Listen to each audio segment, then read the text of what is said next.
พลักน้อยสบายดีลูกชื่อจ้าโยเอี่ยวกันพี่น้องกันไล่เหยเหยือดอยู่บาทนี่เนาะออกได้จักมือเลยหาคำว่านี่ออกมือสุดท้ายของปีใหม่เลยเนาะใช้กินนมเจ้าเองบ่พี่น้องเลย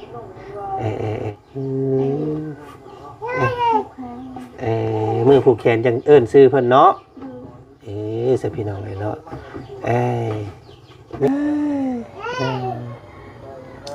เจ้านี่ก็เคยไปดินอยู่บ่สงกรานต์สงกรานต์น้ำมู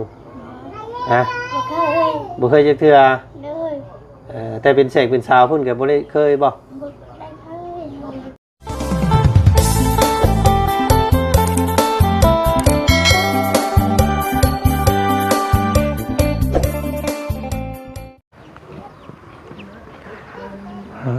ตัวพี่น้องโอ้เนาะตกแห้งเนาะฝนอยู่ทางนี้ก็ได้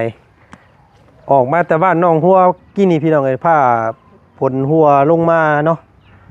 ป้าโตกระนำวันไหวพี่น้องเลยเนาะตัดภาพมาทางพี่น้องเอ้ยน้องมาอัปเดตอาการน้องหังกับน้องเอียงเนาะพี่น้องเอ้ยสรุปแล้วสิซื้อเนี่ยได้เด้เนาะน้องเพิ่นซื้อน้องเมษาบ่หรือว่าเอียงเนาะก็มาฮอดบ้านซะแล้วเรียบร้อยพี่น้องเอ้ยเนาะตอนนี้เป็นบรรยากาศตอน 4 โมงกว่าอากาศดีบาดนี้พี่น้องเอ้ยเนาะเย็นฝนตกแห้งขนาดเมื่อกี้นี่พี่น้องเอ้ยเนาะป้าตึงผ้าหัวเห็นบ่นี่เนาะพื้นแผ่นดินซุ่มซื่นลื่นมื่นบาดนี้พี่น้องเอ้ยเนาะกราบทักทายสบายดีเนาะพ่อแม่พี่น้องเนาะหมู่เพื่อนกันเมื่อสุคนฮอดเด้อพี่น้องไอ้ฮอดบ้านน้องหั่งแล้วเนาะก็ประมาณได้หลายๆพี่น้องอาทิตย์กว่าแล้วเนาะที่น้องเพิ่นคลอดว่าซั่นซะก็ถือว่าพ่อแม่เราจักกว่าเมื่อแล้วบ่จักได้พี่น้องเนาะมิดอิ่มซิมเนาะอยู่พื้นอยู่ไผน้องเจืองไปดินปีใหม่แล้วบ่จักดอกอันนี้พี่น้องสมอยสมีอยู่เนาะโธ่ขึ้นไปทักไปท้ายเบิ่งก่อนใส่เฮ้ยใส่พลักน้อยสบายดีลูกชื่อจ้าโยเอี่ยวกันพี่น้องกันไล่เหยเหยือดอยู่บาทนี่เนาะเนาะได้เอ็นมาแต่ใช้ซะนี่ไผมาอยู่น้ำนี่ดูเจ้าโอ้เพิ่นมาอยู่น้ำบ่มาแต่บ้านอันเพิ่นบ่โดยอัดไปเด้อประตูยันน้องพลักเพิ่นไปนี่พี่น้องเลยเนาะสบายดีเนาะโอ้ยเป็นนี่ได้ใส่น้องหันเบิ่งหันเฮ้ยให้อีหล่าเบิ่งหันเฮ้ยโอ้ยิ้มแป้นๆบาดนี้ได้ยินเสียงกันพอลุงเลยยิ้มเปื่อยอยู่พี่น้องเลยเนาะบ่ได้คุบน้องบ่นี่อย่าไปคุบน้องเด้ออย่าไปคุบน้องเด้อยินบ่เนาะใช้สน้องเจืองไปทางไหนมื้อนี้ไปดินปีใหม่แล้วได้พี่น้องเอ้ยเนาะมีแต่ป้าให้อันอีหล่าเพิ่นกับพลักน้อยกับน้องหั่งเพิ่นอยู่เฮือนพี่น้องเอ้ยเพิ่นไปดินบ้านไหนผัวไปแต่เช้าเพิ่นบ่โอ้เพิ่นให้สะเบิ่งกันลูกกับอันนี้ซอยเจ้ามีไผมีแต่เจ้านี่บ่แม่เมื่อแต่เฮิงแล้วออกไผจักมื้อแล้วนี่หาก็ออกนี่บ่นี่ออกได้จักมื้อแล้วหาก็มื้อนี้ออกมื้อสุดท้ายของปีใหม่เลยเนาะใช้กินนมเจ้าเองบ่พี่น้องเลยยังไม่ได้ให้เพิ่นกินข้าวติยังกินแต่นมอย่างเดียวเนาะออกดีอยู่บ่นมเจ้าออกอันแห้งอยู่บ่นอนอยู่พี่น้องตึงแม่งอยู่เนาะหน้าแดงแท้ได้เป็นยังกันน่ะบ่ เป็นขี้หน้าแดงได้เฮ้ยนะเป็นผู้สาวน้อยหน้าแดงเนาะสรุปแล้วอันตั้งชื่อแล้วบ่ยังโยยังทันมือผูกแขนจังเอิ้นชื่อเพิ่นเนาะสิพี่น้องเลยเนาะมีในใจแล้วบ่มีในคิดแล้วบ่ในหัวแล้วบ่อันลูกชื่อลูกมีได้ซาความคิดของเจ้าเองเอาอันนี้เนาะแบบว่าบ่ให้ป้าลุงก็ได้แบบว่าเจ้ามักแบบใดซื่ออันเว้าให้อ้ายพังมึงอยู่ทักแล้วจะชื่อไหนได้ยันว่ามีซื่อในใจเจ้าเนาะว่าคนเฮาต้องมีนะพี่น้องเนาะลองเว้ามาเบิ่งอยู่หั่นจังว่าป้าลุงเพิ่นมักนำไปจักเจ้าว่าสิซื้อลูกนี่ซื้อได้ใดซาความคิดคือแบบปลาลุงเบาน้องเมษานางเมษาเนาะสรุปแล้วก็เอาน้องเมษาได้สิพี่น้องเด้อเนาะมื้อได้สิผูกแขนเพิ่นนี่เฮ้ยว่าน้องเอิ้นน้องเมษาแล้วเบ้คือยุ่ยแท้นี่เนาะพลักกับเมษาก็คือกันเข้ากันอยู่พี่น้องเนาะพลักเมษาลูกพลักน้อยน้องเมษาเนาะใช่ล่ะนี่อ้ายเพิ่นพี่น้องเอ้ยเนาะเอายังให้เราเบานี่ฮะนี่เอานี่ไปเนาะเนาะอันแต่ว่าหลานผู้นี้อยู่น้ำเจ้าบ่2 มือ 3 มือนี่เราบ่อีหล่าเพิ่นนี่พี่น้องไงเนาะเอาพลักพอได้เบิ่งหลานเนาะพอได้โจมเอาหมอน้อยนี่พี่น้องไงพอได้เบิ่งซอยกันป้อนข้าวพลักเอาไปเลยเบิ่งเด้อเนาะกำลังเพิ่นไตเป็นซ้ำระวังโคมน้องได้พี่น้องไงเนาะเอาป้าไว้แบบนี้ก็เอาแนวนั้นมากวบไว้โลดน้องไงมันจังพลักจังบ่นั่นยันเพิ่นนั้นกับบ่ได้ไปทางใดดอกเนาะเบิ่งเพิ่นตลอดพี่น้องไงลูกติดกันเลยเนาะคนเราหัวปีท้ายปีเดือนเดียวกับพลักน้อยว่าซั่นพลักน้อยก็เดือนนี้แหละเนาะต่างแต่มื้อซื่อๆเอาง่ายๆก็หัวปีท้ายปีพี่น้องเอ้ยบ่ได้เมื่อยได้มึนหยังในห้องในกายเนาะหน้าตาสดใสดีพี่น้องไอ้น้องมันหางเพิ่นก็ได้เนาะอ้ายก็หาก็ขึ้นมาฮอดมื้อนี้เนาะก็มุ่งขึ้นมาหาเจ้าโลดพี่น้องไอ้เนาะมาอัปเดตเบิ่งก่อนว่าซั่นเนาะเป็นจังได๋เด้ว่าซั่นน้องเมษาน้อยเฮาเนาะให้แอวอยู่บ่ได้อันนั้นอยู่บ่ได้ท้องอืดท้องเฟ้อบ่พี่น้องเอ้ยบ่ได้เป็นหยังเนาะนี่พี่พอลุงเพิ่นได้ทางนั้นก็ได้พี่น้องเอ้ยเนาะเจ้านี่ก็เคยไปดินอยู่บ่สงการน้ำหมู่บ่เคยจักเทื่อแต่เป็นแสกเป็นสาวเพิ่นก็บ่ได้เคยบ่อยู่บ้านเจ้ามันบ่มีเนาะสงกรานต์เนาะมีสงกรานต์มีแต่ชาวพุทธพี่น้องเอ้ยเนาะสงกรานต์เฮานี่ชาวนับถือพุทธนับถือศาสนาพุทธมีวัดต้องมีสงกรานต์เนาะมีฮดพระมีปีใหม่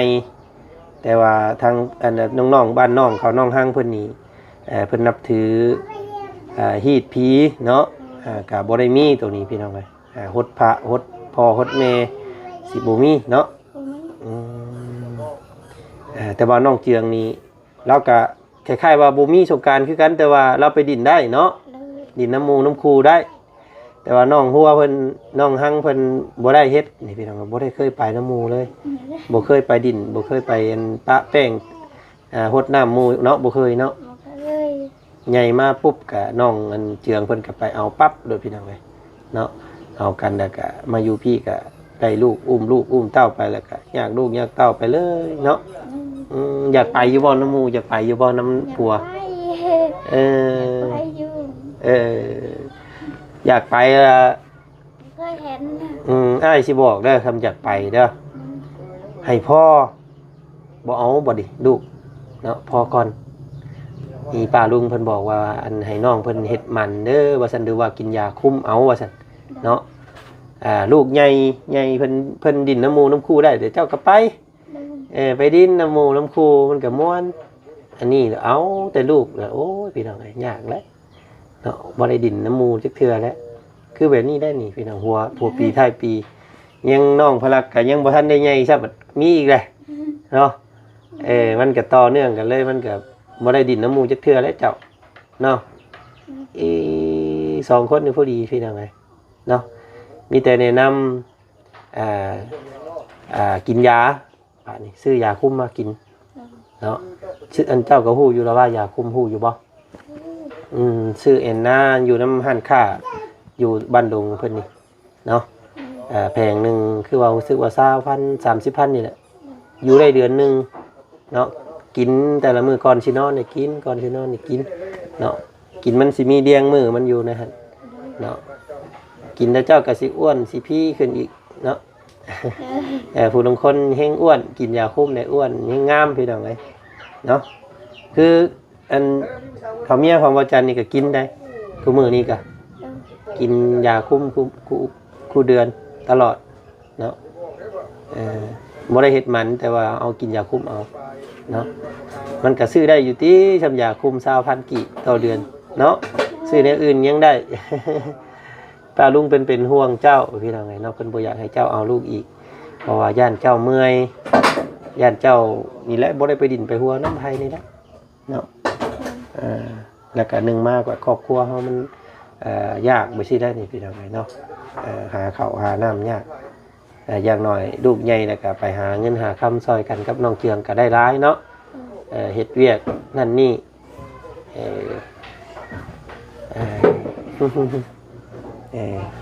นั่นเด้อเสด้อเนาะตามนั่นแหละพี่น้องกินมียังสกินกับข้าวกับน้ำ1ข้าว1น้ำนะบ่กินกับไข่มื้อนี้ไผเอามาให้ไผเบาเสียง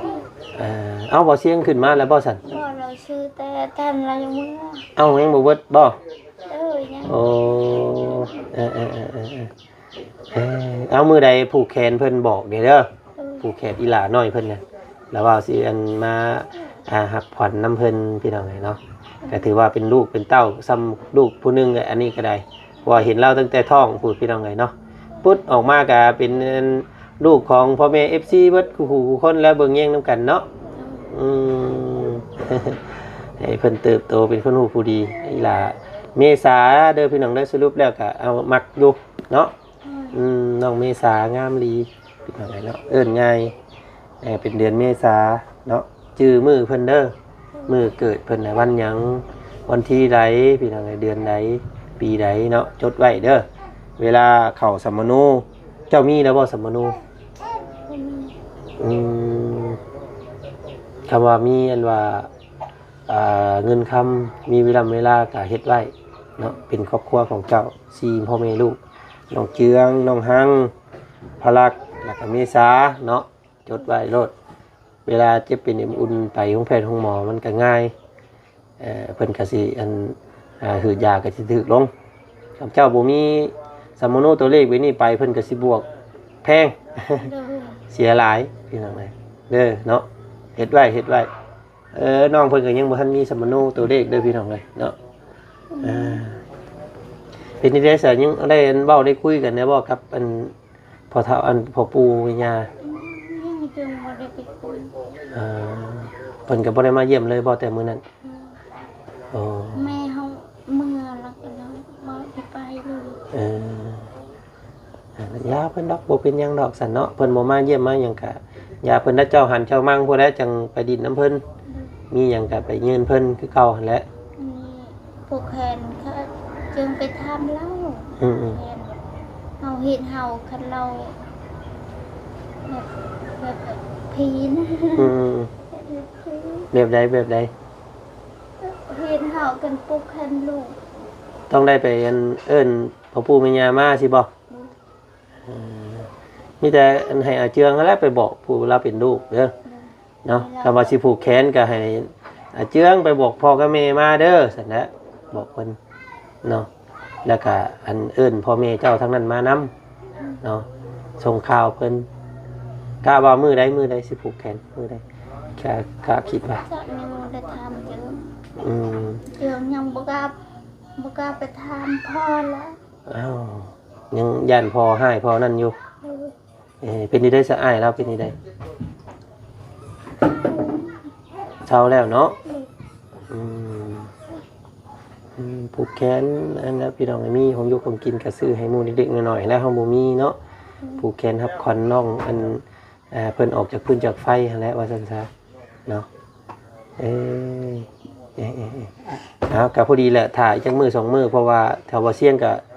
สิขึ้นมามื้อนี้คือกันมื้ออื่นมื้อฮื้อจังว่ากันเนาะเรื่องผูกเด้อเดี๋ยวจังหามื้อหายามอีกพอได้ซื้อในอยู่ในกินซอยเนาะบ่ได้ซื้อหยังมาต้อนซำได้อันนี้พี่น้องเอ้ยเนาะบ่ได้มีหยังมาต้อนซำมื้อหน้าเด้อแล้วบ่าวแวะเข้ามาเยี่ยมเบิ่งซื่อๆเนาะมาฮอดปุ๊บก็ฝนตกกินนี่เนาะอ๋อเฮงซำพี่น้องฝนบ่ได้หัวบ่เนาะระวังพื้นระวังไฟเด้อเนาะน้ำในพี่น้องเอ้ยยังกินน้ำร้อนอยู่บ่ มอน ต้มเอาพี่น้องเนาะก็ว่าน้องเพิ่นนอนแบบนี้ก็เอาเข้าไว้ในยันน้องเพิ่นยันหมอพลักนี่แหละแกงนั่นแกงนี่ใส่ อีกน้อยซับเนาะ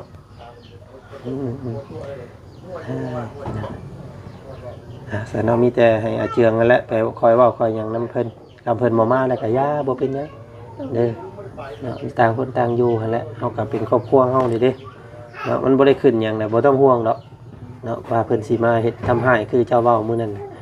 เพิ่นบ่เฮ็ดดอกเพราะว่ามันบ่ได้เกี่ยวหยังกับเพิ่นเนาะเป็นดินเป็นนอนของเจ้ากับอาเจืองเนาะบ่ต้องห่วงคำเพิ่นเฮ็ดปุ๊บนี่ก็ทางพวกอ้ายเป็นสัก4พยานให้อยู่เนาะทางคณะนายบ้านคณะกลุ่มคณะหยังพวกอ้ายก็พอฮู้เพิ่นเบิดอยู่บ่ต้องย่านดอกนั่นน่ะพี่น้องเอ้ยเนาะเพิ่นดูแลอยู่ดอกทางในบ้านก็ฮู้จักกับเพิ่นอยู่ในบ้านซะแล้วนี่บ้านในบ้านอันขายปูนขายนี่เพิ่นก็บ่ยากดอกเนาะที่จะนั้นเพิ่นบ่กล้าเฮ็ดหยังดอก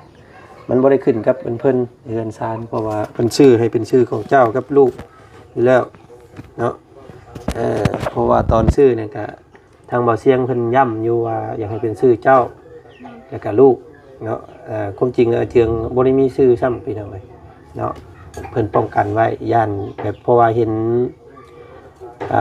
หลายครอบครัวเนาะอยู่พี่เวลาผิดกันแต่ลูกเมียนี่สิหนีเมื่อซื่อๆนะบ่ได้หยังขึ้นกับผัววัดเฮือนซานนะสิ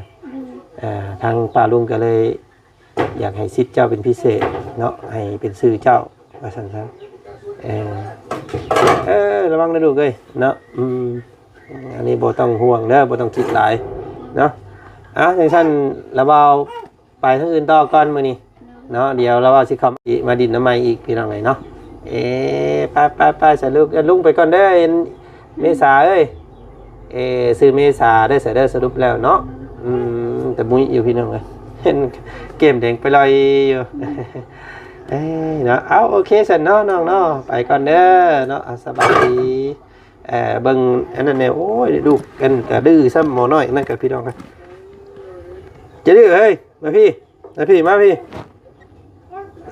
อันนั้นเอาไปไว้หมู่อื่นแน่นอนเด้อมันเป็นเด็กเป็นอย่างโอ้ยากเลยนี่นะให้เอาเจืองพุ่นเราลงไว้คิดตาไพ่พุ่นเนาะเนาะได้อันผู้นี้มานั่งเบิ่งน้องนี่ใครแน่นิดนึงสั่นซะเนาะไปสักพี่น้องเลยเนาะยากแล้วน้องหั่งก็ได้พี่น้องเลยเพราะว่าลูกน้อย2คนเลยทั้งซ้ายทั้งขวาบาดนี่ผัวกับโบยูซ้ำเนาะไปดินแล้วว่าสันพี่น้องกันไปแอนกับมูปีใหม่ปีหนึ่งมีเท่านึงว่าสันเนาะก็ติดตามเมืองแล้วกันพี่น้องไว้เนาะครอบครัวของน้องเพิ่นกับน้องหั่งพี่น้องไว้เนาะเป็นน้องที่น่าสงสาร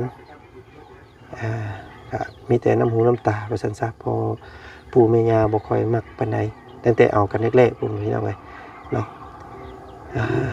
จากสิวาในใดเนาะพี่น้องเนาะปาสัตว์ขอตัวลำลาแล้วเสียพี่น้องไปคลิปนี้จะเจอกันใหม่อีกคลิปหน้าแล้วกันเด้อพี่น้องเด้อเนาะ พบพ่อกันใหม่คลิปนี้สบายดีพี่น้องเบิดสุขุสุขคนเนาะน้องเพิ่นรอมือรอวันอยู่คือสิผูกต่อเต้าแขนเอาอีหลาน้อยเพิ่นว่าซั่นพี่น้องเอ้ยเนาะกะฟ้าฝนก็นำลงมามื้อนี้บ่ผู้เสียงฟ้าห้องพี่น้องเอ้ยให้กดเดือน5เดือน6เนาะโอ้ซุ่มเย็นอากาศดีมื้อนี้เนาะอากาศดีเหมาะเลยพี่น้องเอ้ยกับอันดินกินปีใหม่ส่งท้ายปีใหม่เด้อพี่น้องเอ้ยเนาะปีนี้ส่งท้ายปีเก่าต้อนรับปีใหม่กะซุ่มเย็นเนาะคือเทิงฟ้าคือเทวดาเพิ่นก็อยากฮดอันนาสลอนเนาะฮดประชาชนฮดมนุษย์มาหน้าเฮาว่าซั่นซะให้ซุ่มให้เย็นเนาะก็สบายดีปีใหม่ฮ้อนรับเข้าปี2026เด้อพี่น้องเด้อเนาะกินอย่าบกจกอย่าลงเนาะมีแต่ความสุขความเจริญเบิดสุขสุขคนพี่น้องสบายดีสวัสดี